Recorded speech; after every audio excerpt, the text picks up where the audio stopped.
the blinking planet. Food, fibre, fuel and medicine, necessities for life. A benefit to all of us, I wonder and delight. Within this smelly weed, there's more than meets the eye. So much more than smoking, it can cleanse our dirty skies. Cannabis, cannabis, will save the planet with cannabis. Cannabis, cannabis, oh it's not told I'm sure. Cannabis, cannabis, will save the planet with cannabis. Cannabis, cannabis, not knocking on the heaven door. Even Prince Charlie has a high... Good evening and welcome. Hemp Works Radio on the global international Time for Hemp.com, part of iHeartRadio. And this evening, I've got a guy coming on. His name is... Oh, sorry, I'm going to go into one now. It's not Herman. Sorry, could you pronounce your name for me, please, sir? Hernam. Hernam. Campos. Yes. Yeah, close, yes. That close sounds enough. incredibly Spanish or Latin. Well, look, good evening. It's nice to meet you. I've been following your work for a while, yeah? And, you sort of do quite a lot. And also, this clothing thing, can you tell me, audience, who are you, what are you, and what do you do? Sure, Steve. Thanks, first of all, Casper and Steve, for having me again. Well, True Hemp Clothing. It's a kind of a circus, and when I say a circus, not a disarray. It's sort of like the big top tent with a lot of attractions inside. So Wow. I do, of course, the primary thing of clothing is the focus, but I promote a lot of music and art. I build websites. I do a lot of graphics. I do my hempology research, so there's a lot of history information there. And just recently, I traveled around the U.S., the entire U.S. So I've always kind of got my hand in different aspects of hemp wherever I can get my hands in there. I don't know what else to tell you on that one. It's just anything I can do related to hemp. Whether it's researching, sharing, talking about it, visiting people, I try to do whatever I can to bring awareness and to educate people on it. Really, that's what True Hemp Clothing's about, is the embodiment of everything hemp. It's not just limited to clothing, let's say. Again, of course, that is the focus, but you know me, that I do a lot of things, so. Yeah, I think you're giving yourself a very brief description of a lot of things. I mean, to me, that's true activism. You know, you're in there, you're in the mix, and whatever it takes, and whichever angle it can go at, that's where you go with it. A very well-educated man on the subject, I might add. Thanks, I appreciate that, Steve. Yeah, so let's start on it. I was just saying, you got away very light there. I've got this thing that goes around America and I'm involved in art. That's a bit brief, Well, Come on, tell me a little bit about the tour you done. Well, how was that? How did it work? People don't know nothing, yeah? Okay, yeah, so, absolutely. I know you're in there, and sometimes when you're in there, you've got to step outside your own box now and have a look at it and try and describe to us what it is that you do. Absolutely. Well, put it to you this way. Last December, I've been in Miami for the past 12 years. And for the past 5 years, let's say, I've been 100% dedicated to hemp and activism. I've been an activist for, over 30 years. But, off and on, I'd attend a meeting or do something, a rally or whatever. But nothing as dedicated as the past 5 years. The past 5 years, I have been killing myself, mostly with thousands of hours of hemp history research, organizing my stuff, building my hemp history timeline, really gathering a lot of information, and trying to connect dots. And one of the things that I really loved about the research part was there was two things that really struck me interesting with the research. Is one, there's so much. I thought when I started digging into hemp history that I was going to find a bunch of buried things, but I figured, after a few months, there's only going to be so much out there. And it just keeps going and going and going. And that's something I love about it, is that no matter how much I dig, I just dig. I keep on digging more and more. I don't get to a bottom layer. I keep finding other layers and other layers. And it's so profound. It's so much farther than people even fathom. I think that's why I brought up the Mike the Forest thing. Again, that's another piece of the hemp history that's being brought forward that we didn't really know much about. Right. And I think, again, one of the reasons I have a passion for talking to you is your love of the history of it, because I love the history of hemp, and I especially love, and I hate to be so English, I love the English history of it, because we've been writing about it since at least the 16th century or before. And the reason we got such good documentation on hemp, which people don't realise, is because the British Navy used it. And if you go down to Greenwich Meantime Museum, all the records are there. Now, it's not specifically about hemp, but if the boats and how much hemp they took on board, it's in there as standard item. It was absolutely a staple of everything, all industry. And when you said the British Navy used it, in my research, there's not a Navy that didn't use it. Vikings, Mayflower, any ship that people know, any antique warship, it had hemp on it. There's no way around. There's no way around that. Let's give the audience something. How far can you go back that you found documentation on boats using hemp? What's your oldest one you found? The Vikings. I'd have to look at the date. But, I'd have to say the Vikings. They were. I haven't found.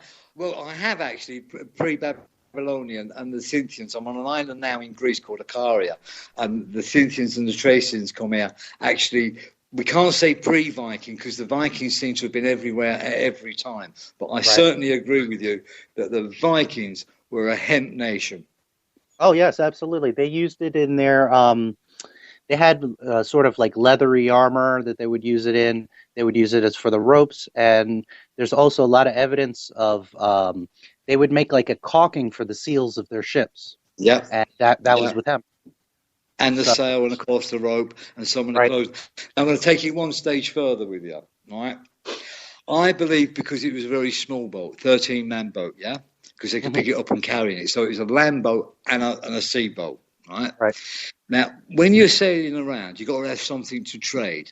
Now, obviously, they couldn't deal in slaves or they couldn't deal in heavy pressure because it's a small boat, yeah? So they got to carry something with them that's worth a lot. It's worth something. Right. I think they traded in hemp seed, different varieties. Obviously, they took gems and bits of gold, trinkets. Absolutely. I think the way that the Vikings moved around is because they understood what hemp was, how it could be grown, and used possibly for the rope and sailcloth. And I think that's how they traded. Absolutely. And, speaking of that, Vikings didn't strike me so much as pirates. Pirates would go out and pillage just for treasure. Yeah. Vikings absolutely would have had treasure, but that's not what they would travel with, or that wasn't their MO, if you will. No. So hemp would have absolutely been, when you think of something, what can you transport that's weather resistant, time resistant, that's going to be light, that's feasible, and that's very valuable? While even gems and stones and gold weigh, those are heavy in your boat. Whereas with hemp, can we time travel now? Let's put ourselves in a position. So we're sailing about, and we know about the currents, and we understand about the sailing thing, and we land on somebody's island, and there's only 12 of us or 13 of us, so we couldn't, we're big guys, but we're landing on an island. There's a whole tribe of them. There's most probably 100 or 1,000 or 10,000. And because it's a little boat with no guns, we can sort of wave at them and make some friends, and then maybe we could put our hand out and say, look, we've got some seed here. And the guys, every nation understands seed, right? Because we're all growing food. And then they just sort of sat there for a while, maybe 60 days, and watched this plant grow. and then showed these people how to strip it down and turn fibres, man. Man, they would have been well welcome, wouldn't they? Yeah? Absolutely. Because how can you be going around the world fighting with 13 men in the boat and no guns? Exactly. Exactly. Make and peace, it goes not back. war. It goes back to what would you logically carry with you, and a hemp seed can give you everything: food, fuel, clothing. So if your ship gets stranded, you can grow your way out of that trap. So absolutely. And just to take it a step further, this is an argument I've had, and others, Carl Sagan said it, there's others that believe it as well, that if hemp is so useful and it's by far the most useful and important plant on earth, then it is only logical that when God created the earth, the first plant that God created was cannabis. If you're going down a checklist of what's going to provide for human beings, hemp is the obvious logical answer there. Not a rose, not a bush, but what would actually clean the air and establish the soil and do all the things that hemp does. There's only one answer, and that's cannabis. Let's move it forward then. 2016, you're a designer, and I come to you with some superpower, Soros or whatever these people call themselves. Right. And I say, oh, you, Mr. Clever Person, I'll pay you as much money as you want. Design me something now that will most probably fix all the world problems. And you have most probably come back with... hemp seeds, hemp. Of course. Because there is no other... It's a perfect design, isn't it? There is no one plant or even object on Earth that can do as much, or that can affect so much, that can have such an impact, and it's all positive. That's the thing. There's no negative to growing hemp. So, of course, that's the solution. Is it going to fix everything? No. Is it going to do it all overnight? No. But if the world went pro hemp today, tomorrow, tonight, there's millions of jobs created.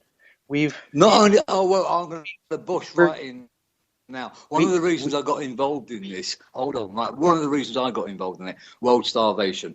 3.5 million children under the age of 5 die every year on the planet because of protein starvation. What's the best protein on the planet? Hemp seed. What grows everywhere? Hemp. So tonight we can stop world starvation within inside of 60 to 90 days, ecologically, environmentally. Right. Within 4 months, we can literally change the landscape of this entire planet. You know it. It's incredible. As everybody understood how we understood this thing.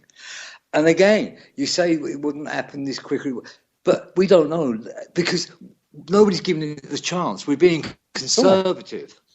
Absolutely. But let's try and be positive now because I'm going to use the language. There's fuck all else out there that I've seen, and I've studied all sorts of things, flax and kenneth and all sorts of other plants. They're all brilliant, but nothing gives you quite the same as what the hemp plant does. Right, and it doesn't give it, and it gives it everywhere. Well, and that's the other irony. Not only does it do everything better, but it's the most complete plant.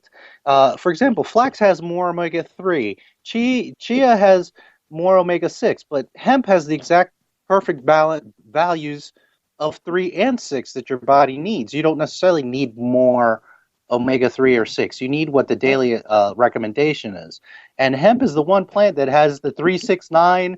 It has everything you need. Everything you need. Buddha lived off a hemp seed every day when he fasted. And the Dalai Lama was asked recently his views on cannabis, and he says it's good because he dresses in it, and up in the high mountains they live on it because it's the only thing that grows that high up. Yep, absolutely. So it sustains them from the day of the Buddha even to the people now living in high mountain regions on the Himalayas. The staple diet is hemp seed. Yep, and I think that's tying into what you were saying a minute ago with famine and starvation. Yeah. That's a big part of why I do all this, because I know that seed can fix that. And hemp is a very industrial plant. It can change the the entire petro problem. Yeah, knock it out overnight. It can clean the air. It can do so many things. But one of the main things is that I always think of Africa, and not that I have something specific with Africa. I want to help everybody. But I always think of these kids that you see that are so malnourished and naked and just have flies all over them. Not lack of food. It's called protein starvation. That's protein starvation. Yeah, absolutely. Right, and checked it out. Honestly, been there, seen it. Right, it's protein starvation. Best protein, MC. And it just makes me crazy. It's not through lack of food, because sometimes they get food, but it don't feed the body. Right. Well, yeah, it's junk. You know, and it just frustrates me that a little seed that multiplies so quickly and is so good for you that could change. Africa is a great example, and you know, it's just not happening, or at least not fast enough. So it's very frustrating. But I mean, yeah, it's you can throw just about any problem at the hemp plant, and the hemp can have an effect on it, a positive effect. Any kind of dilemma or question, even something off the wall, like a military advisor saying, "Well, how could hemp help us?" I could right now name 1,000 ways that hemp can strengthen an army, any military technology, from a microchip to the uniforms that they're wearing, to the vehicles, to the weapons, to the parachutes, to every aspect. And I'm not about war or encouraging that, but I'm just saying that you could come with any field. A doctor could approach me, a general could approach me, the president, anyone, and I've got a list for you. You're a breath of fresh air. You know, I've got a breath of fresh air. Tell you ways it's going to help, and it's because it does. Well, you imagine a panel of us sitting on some world stage like the UN, right? With some educated people like yourself, with people like Dr. Bob Melameda looking after the medics. If we poured on all the specialists and we sat on that stage, as you say, they could throw any problem at us, and with a bit of hempology and a bit of hemp thinking, we could most probably, if it wasn't a solution, could certainly put forward a very good suggestion, if only they would have the conversation. Absolutely, and that's something we have to always work at and fight for is to have that type of conversation. You know, what the world needs I would love now. to have a world summit like that. You got me like chomping on the bit over here thinking about that. that would be really something to get guys from all over the world. But again, this is my frustration. Like they had the World Summit about eco. Hemp's not even on the card. It's not even on the table. You go to some of these eco meetings, hemp's not even spoken about. You talk to Greenpeace, they don't want to talk about hemp. You go, it's not even mentioned. Fukushima, why are they not talking about hemp? Sometimes I don't know. I don't know if it's fear or just lack of interest. Sometimes I don't know. I mean, there's so much information these days, but then again, we can't take for granted that everybody has their own version of a busy life, right? So maybe they don't have the extra time to. Well, I'm going to be quite honest with you because the guy, I can't pronounce the Japanese guy's name. He's now dead. He's very respected general. I do know that various groups and various people have contacted the Japanese about this hemp thing, and it's taken a long time. And there's a little bit of a trickle now. A little door's opening up.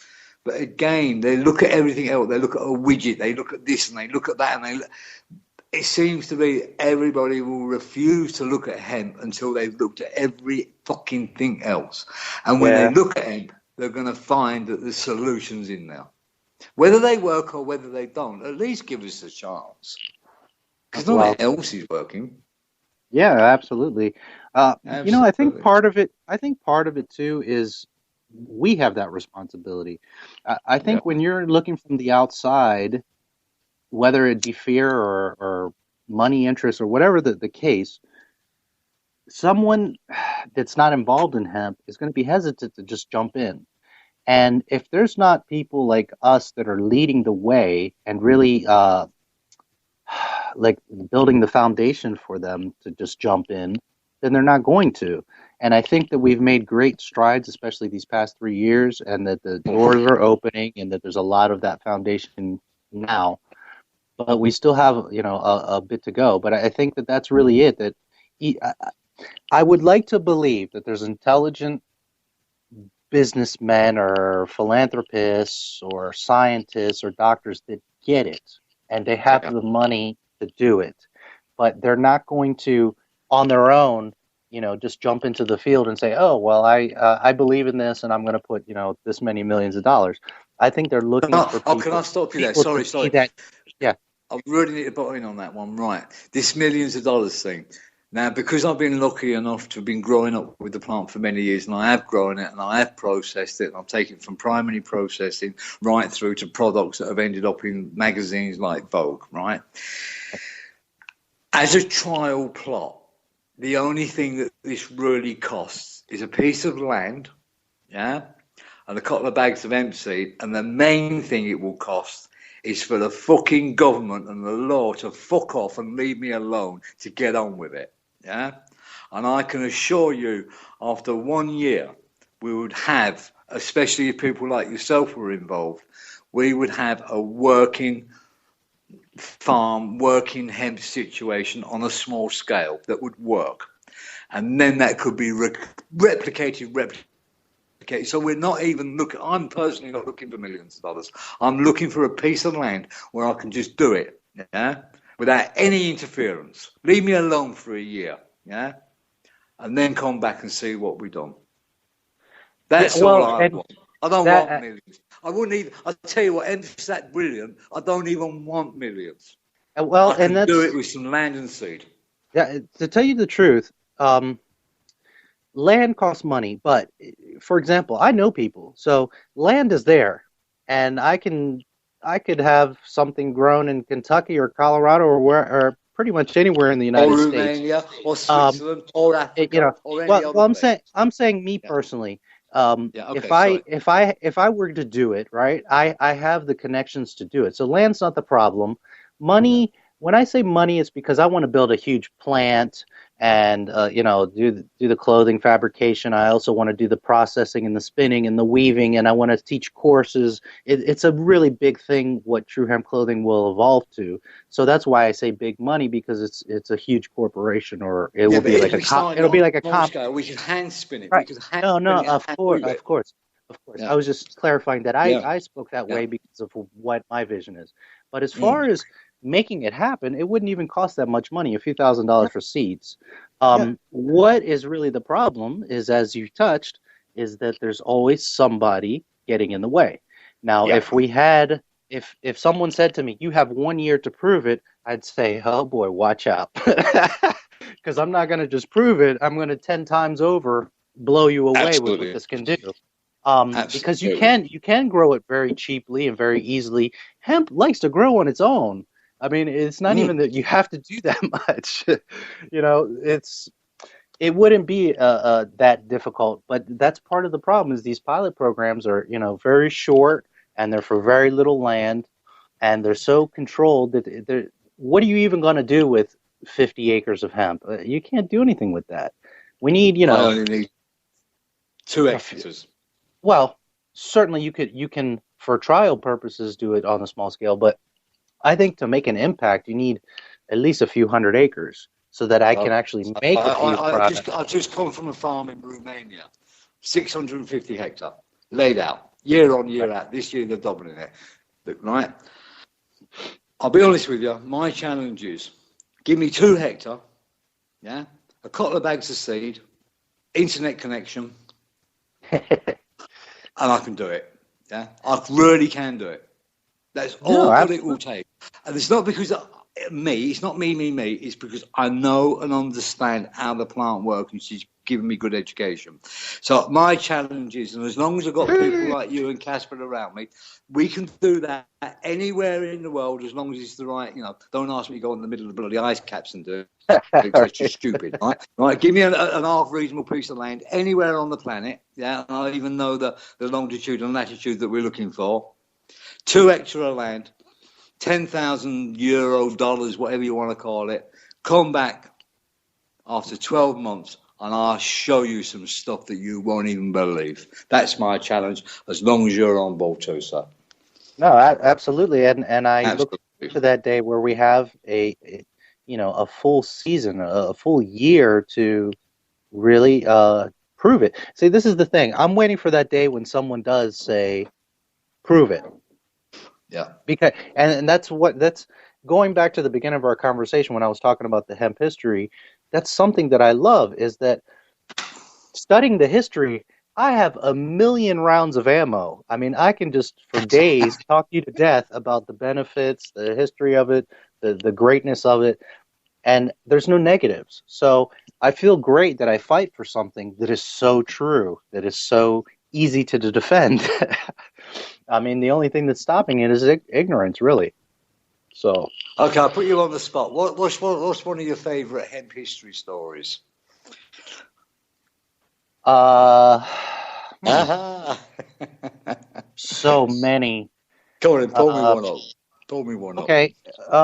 Here's a story. I haven't looked at it in a while, so the details are a little bit foggy. But in old English royalty, they would refer to seeds as sometimes beans, and seeds being the seeds of life were, nowadays I think unless you're like a horticulturist or a farmer, most people don't appreciate seeds. They're just like, it's seeds.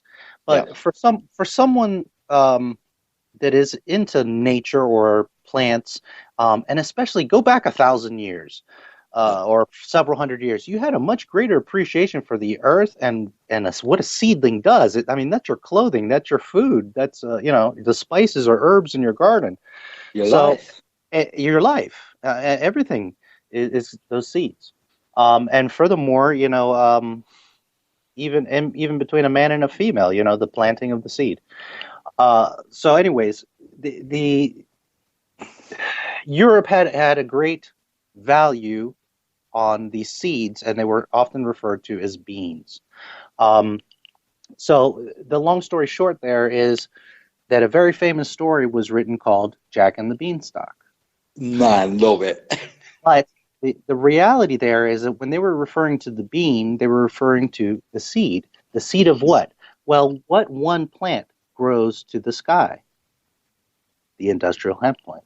So in reality, the famous Jack and the Beanstalk story was about royal seeds that they would use for the kingdom, to provide for the kingdom, and that's why it was such a important story, and it became that fairy tale, is because it was hemp seeds. Yeah. Another real quick one, which I'm pretty sure you're familiar with this one.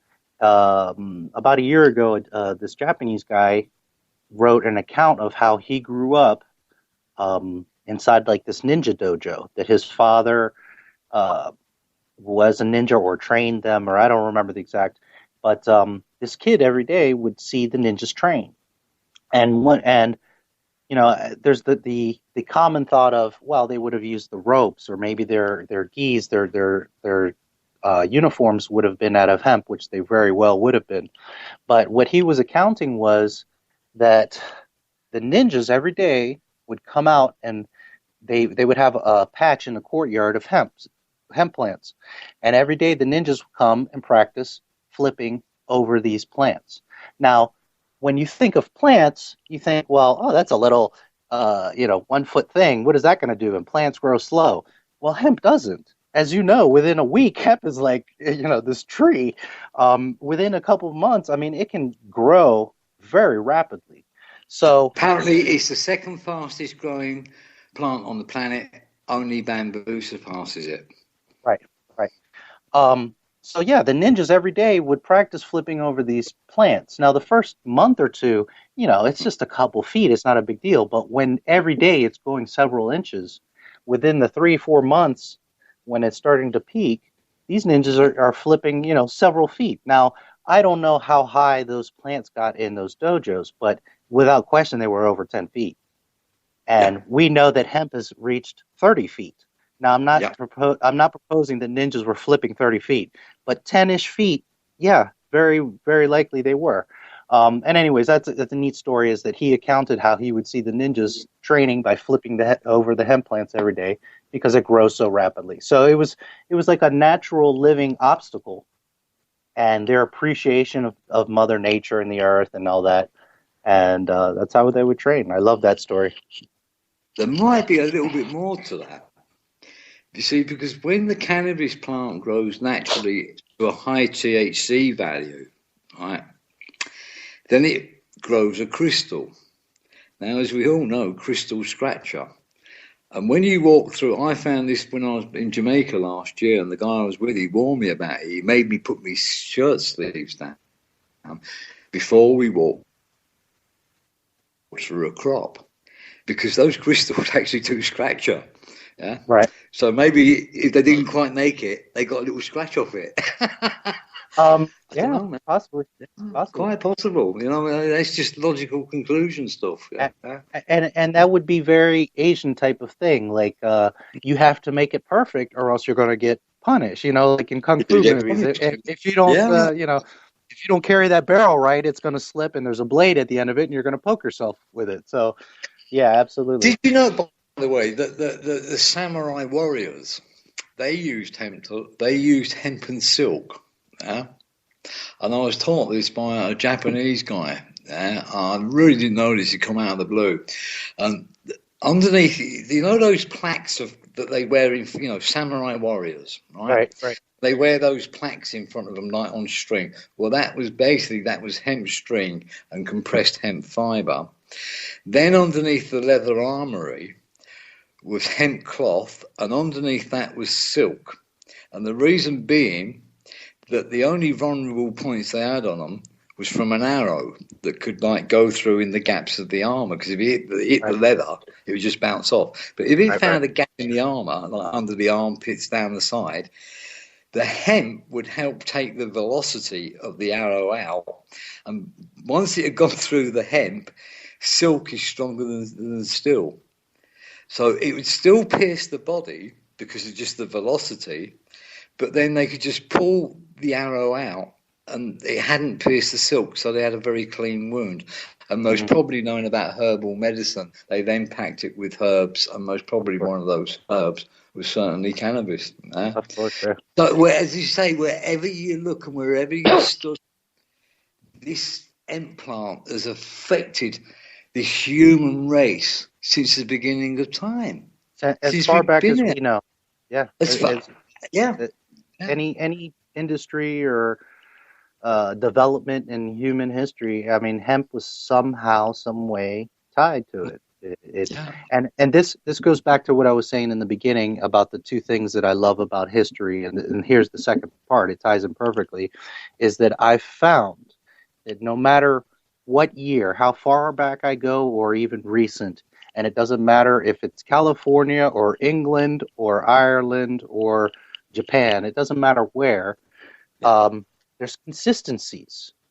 I'll see that reference here in Asia, and then I'll see another similar or same reference over in Australia, and then the same thing in Kentucky. So what I'm getting at is, if people were lying, you wouldn't have the constant consistencies worldwide that are appearing, from plant height to the behavior of it to what they used it for to any kind of aspect of it. It's always consistent in all parts of the world and throughout all of history.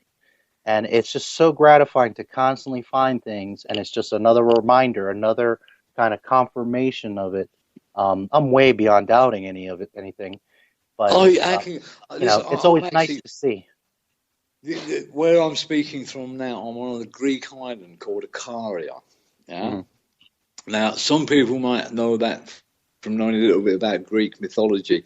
This is where Icarus, the boy that flew too close, this is where he was trying to come to. Yeah. Now, this island is really Canada Central 2,000 years ago. Yeah. Okay. Yeah. Because the Thracians and the Babylonians and the Romans, they were all sort of fighting each other, but they used to come to this island to trade.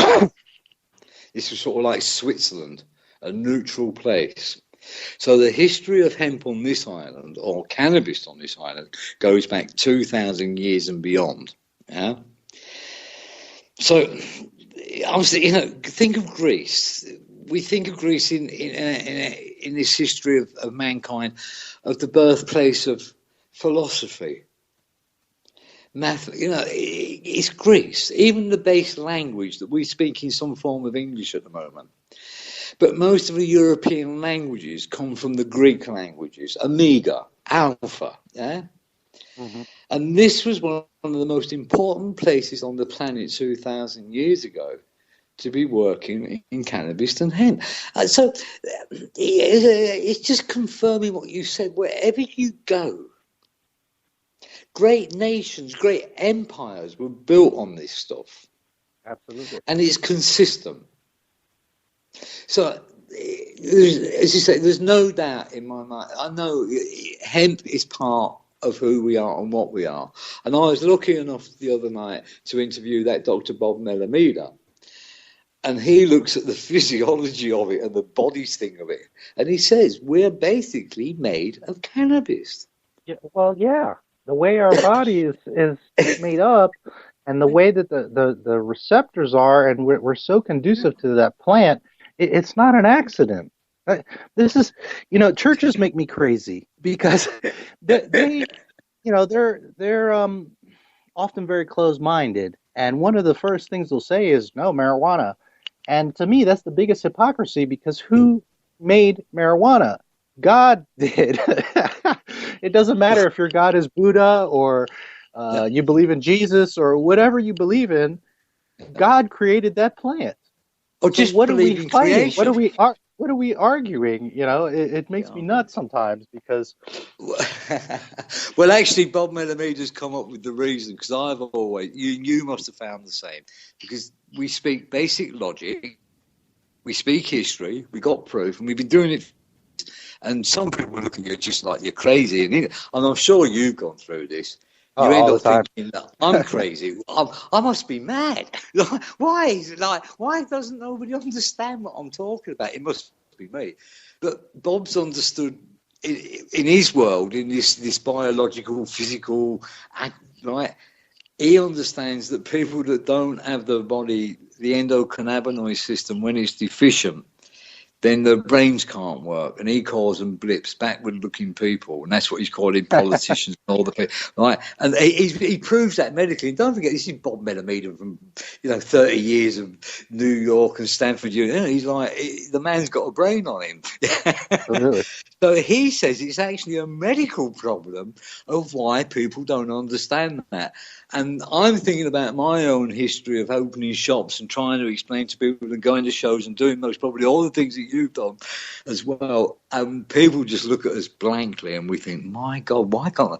Well, Bob says it's a medical condition that they've got, that they're endocannabinoid deficient. So therefore, they can't actually accept these things we're telling them. Yeah, and that makes you think about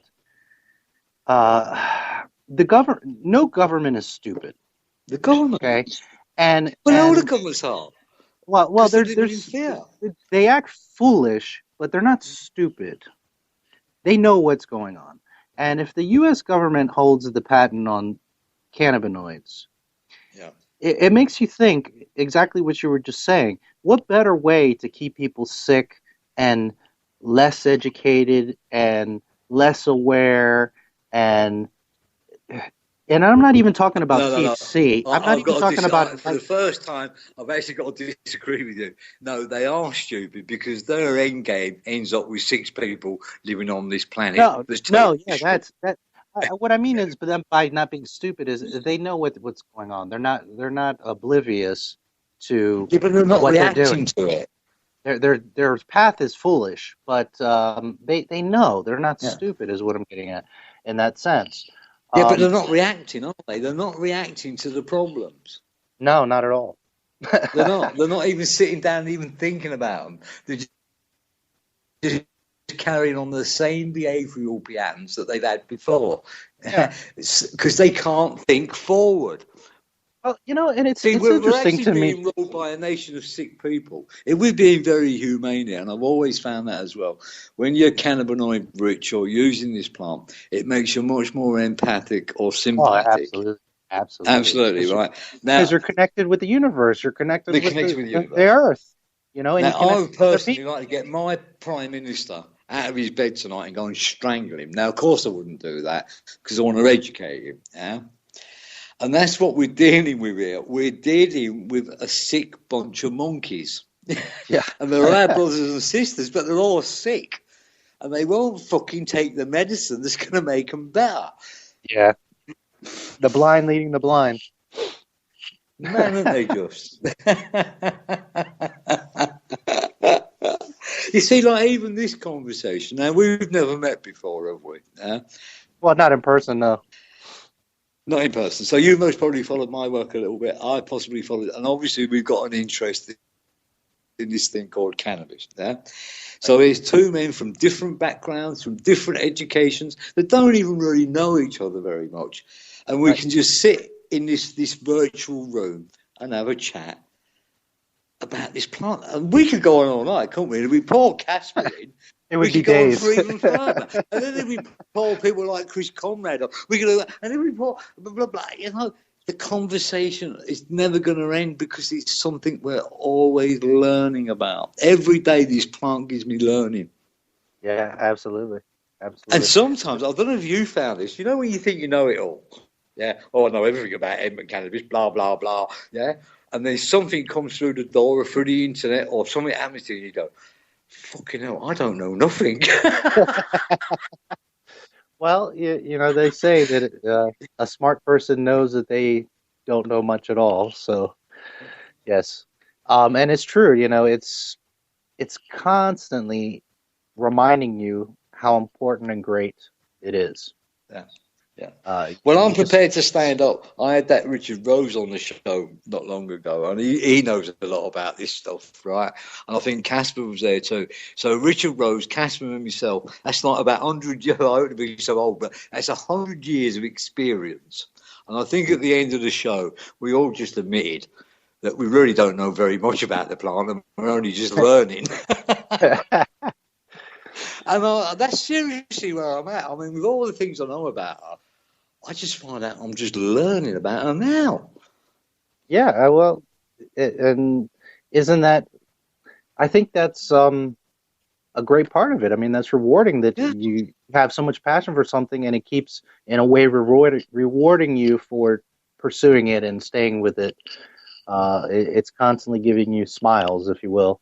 You know, that's the biggest joy I get out of hemp history is, like I said, is connecting the dots, that I am constantly reminded and shown over and over again the consistencies and the stories and how important it was that it got woven into fables and our line of thought.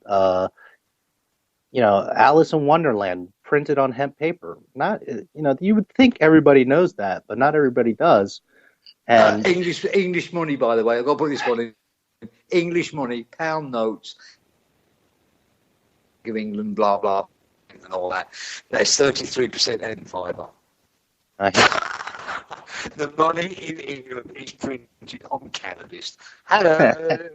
That's why you can wash it. That's why it's so tough, and that's why it don't wear out. And all the Bibles and all the books in Rome, what they fucking printed on hemp. Now, come on, oh man, it's so funny when you look at it. Hemp's everywhere, and people don't even know about it. Well, and that's right. Sorry, Steve. Right, sorry, you got the Stevie Danks question now. What got you into it? What brought you into it? Why are you so passionate about it? You know, that's kind of funny. When I was sick, because I was just thinking of something. I was born in Boston, but I grew up in Maryland, and I'm back in Maryland now after being in Miami for 12 years and traveling the U.S. So part of me being back here is kind of taking a little vacation because I've been killing myself for the past 5 years and kind of recentering myself. But it's also because no one has done true hemp history research here in Maryland. And being as it's my home state, I feel the responsibility to do so. So the reason I mentioned that, being a foreigner, actually Maryland's got quite a big history in it. I'm not too sure if that's true or not. Is that correct? I don't know. I haven't been in Florida for months, so I don't know. No, Maryland. Where you gone back to? I believe that's got quite I believe that's got a big hemp history. Yeah. That's the thing. Maryland was one of the original 13 colonies, and it was tons of farmland. Even when I was a kid, there was farms all over here. It's grown tremendously since in my lifetime, and there's not much of farming, at least where I'm at, which is close to Washington, D.C. There is a lot of farming, but it's in the outer skirts. But anyways, yes, hemp was very prevalent here. So tying into that, you asking me how and when. Yeah.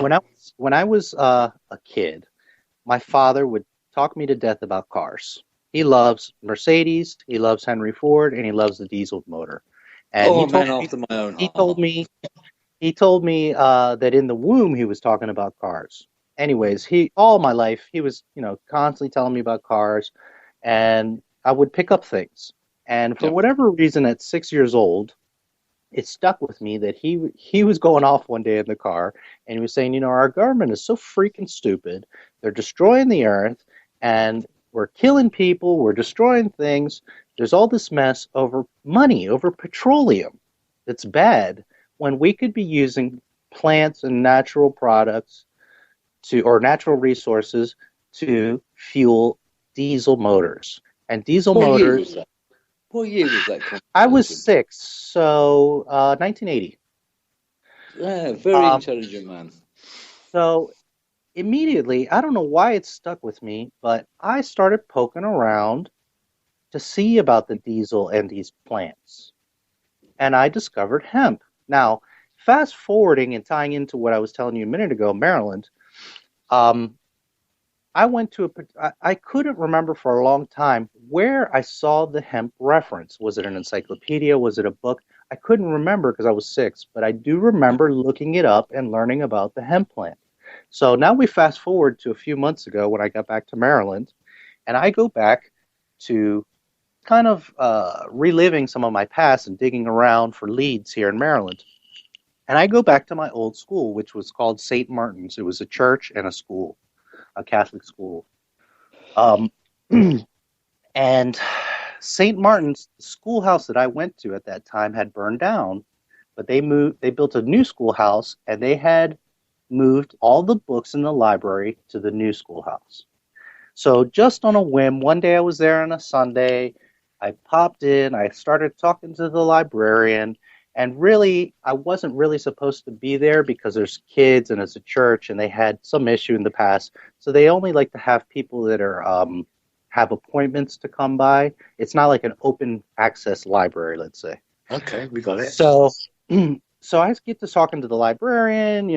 I'm a pretty charismatic person. So long story short, he lets me in the library. I started looking around, magazines, books, everything. And I'm not finding anything. But then a light bulb goes off in my head, and I said, hey, were any of the old encyclopedias moved over from the old library? And he said, yes, here they are. Steve, I grabbed edition H.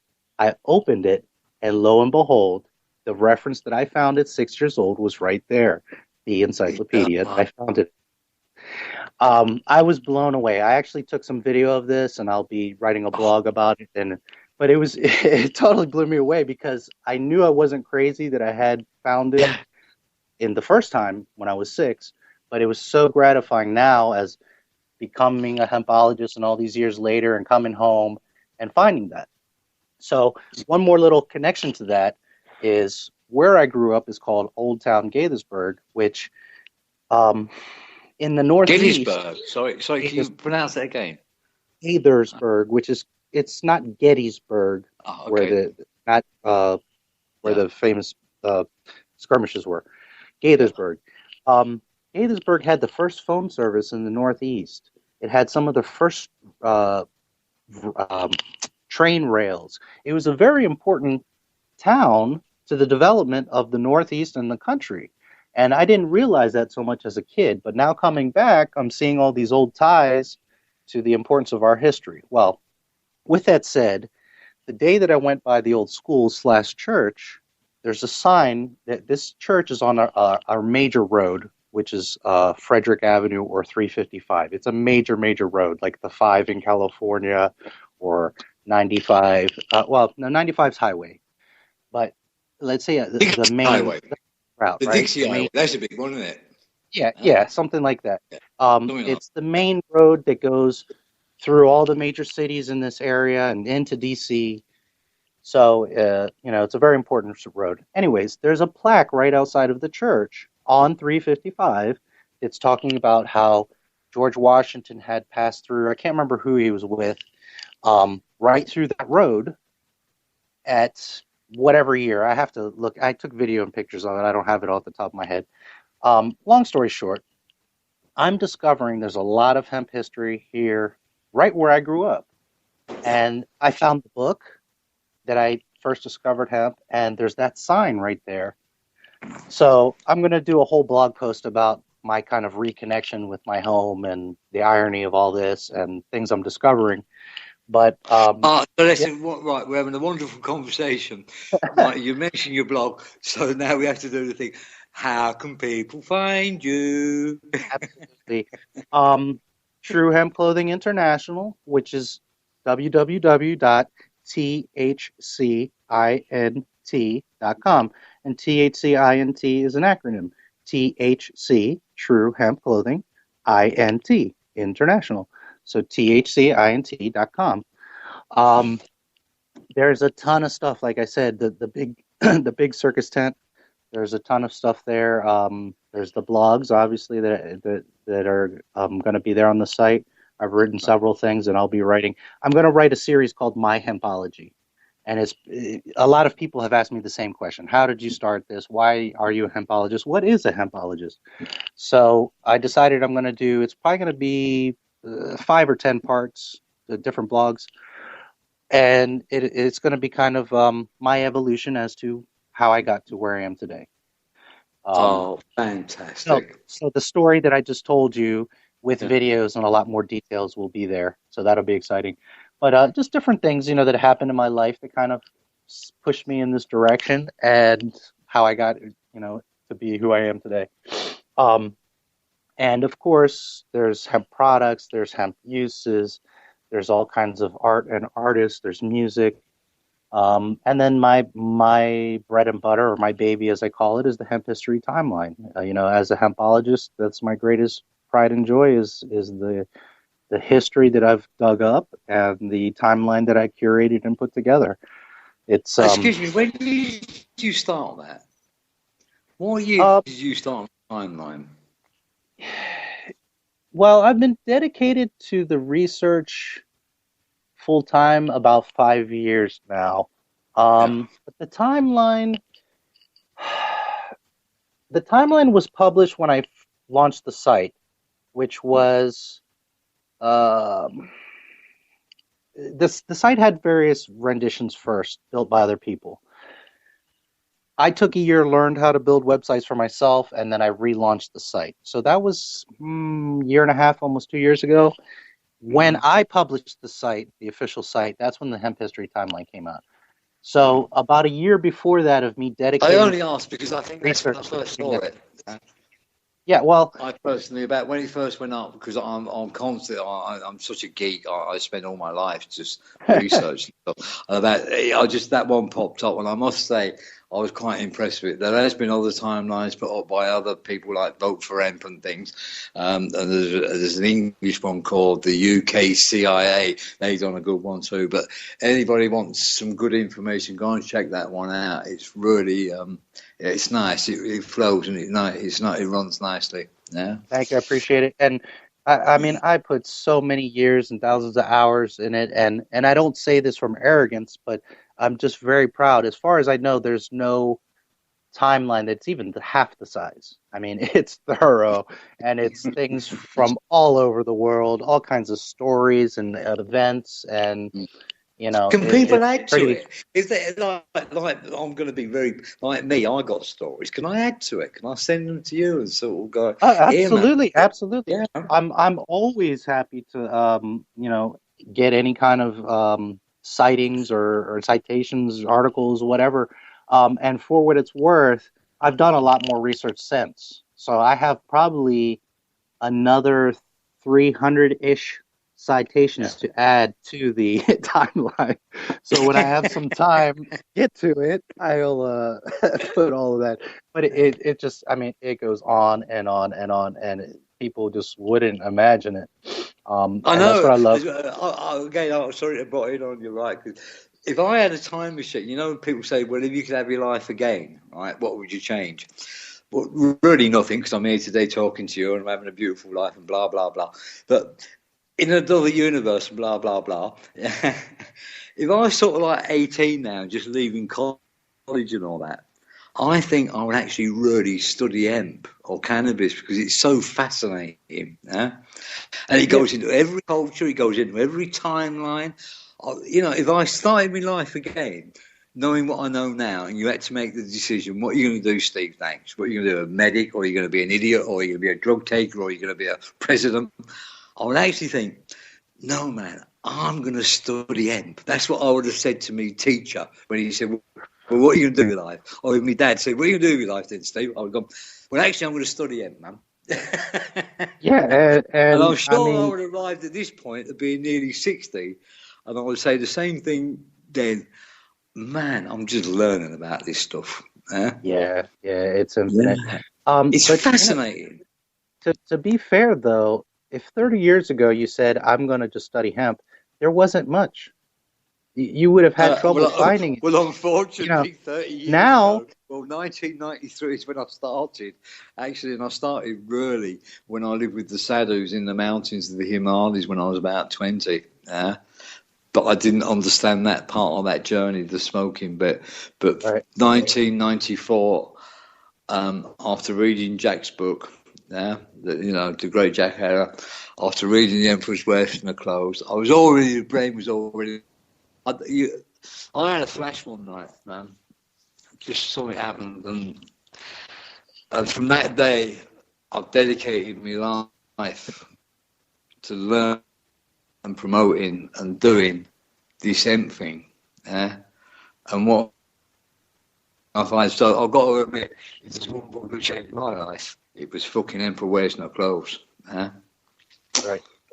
Well, I'm lucky that I've lived that book, if you like. Now I've sort of lived it. I've done the fibre, I've done the plastic, done the building, done the growing, and even at the end of it, I even done the medicine because I was a dead man walking with 48 hours to live. And cannabis has saved my life. I'm 4 years clear of all the problems I got, and all I can say for every day that I'm going to live on planet Earth from now till the day that I go away is dedicated to talking, learning and teaching hempology or cannabis information or whatever it is.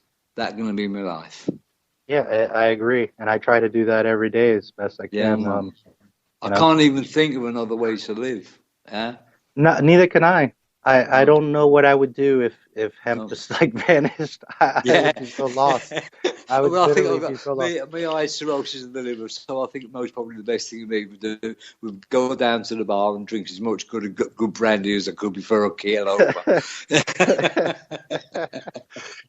Because life without hemp, or life without cannabis, or life without this information, and life without the people that are involved in the industry, well, it's a bad thing to say, but I don't think it's the life worth living because I don't want that other stuff. I don't want McDonald's and corporation and all that crap. Yeah, that ain't a life.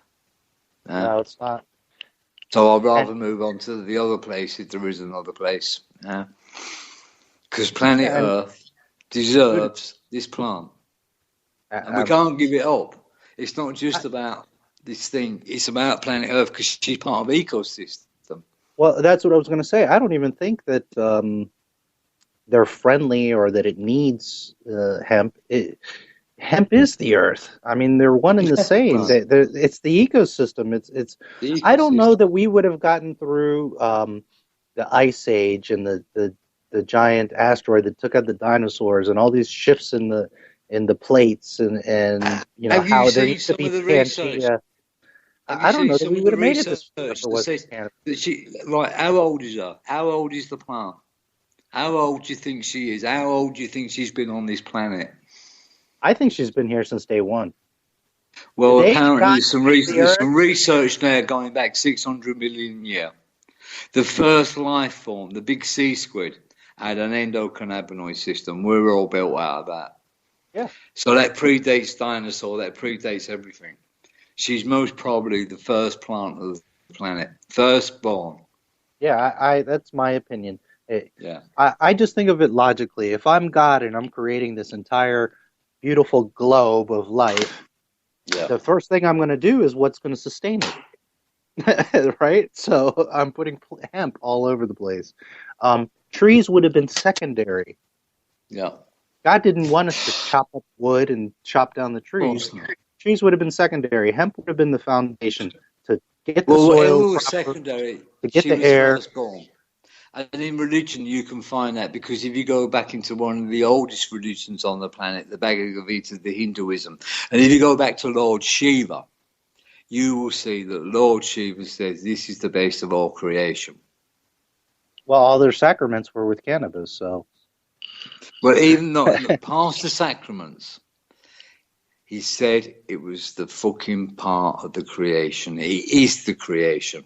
And if you look at the picture of the Lord Shiva, when he's sitting there, and the Amaru, the Ganges is spinning, yeah, he sits on top of it, and his wife Parvati is throwing some clean water, and he's blue, because if you read Bhagavad Gita, you understand what he's saying.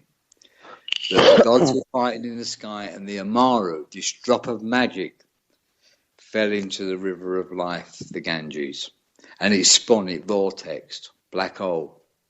And out of that made this explosion, and out of that explosion come life. Say goodnight, Gracie. If you look into that pool of life, if you take even the oldest pictures that go back a long time, you will see things in there that you won't even believe.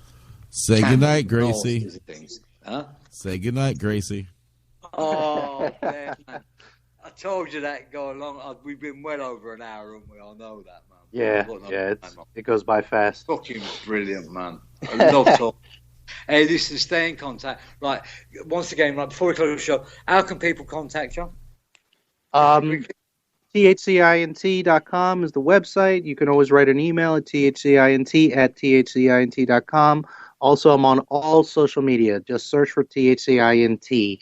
YouTube, Facebook, whatever you can think of. Tumblr, I have them all. So check them out. Instagram, all of that. Right, I will be putting him up on my page as well, so when this show goes out, you'll be able to contact him through that. All I can say is what a wonderful experience talking to you, sir. Yeah? You've made my night. Yeah? Casper, as per usual, thank you for sitting in the background and doing nothing.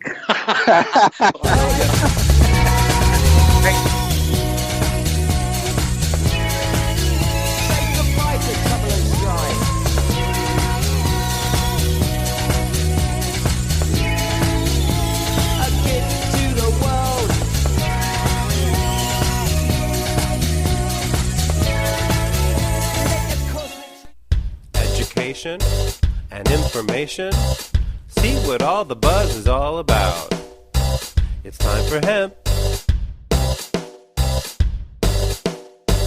It's time for hemp.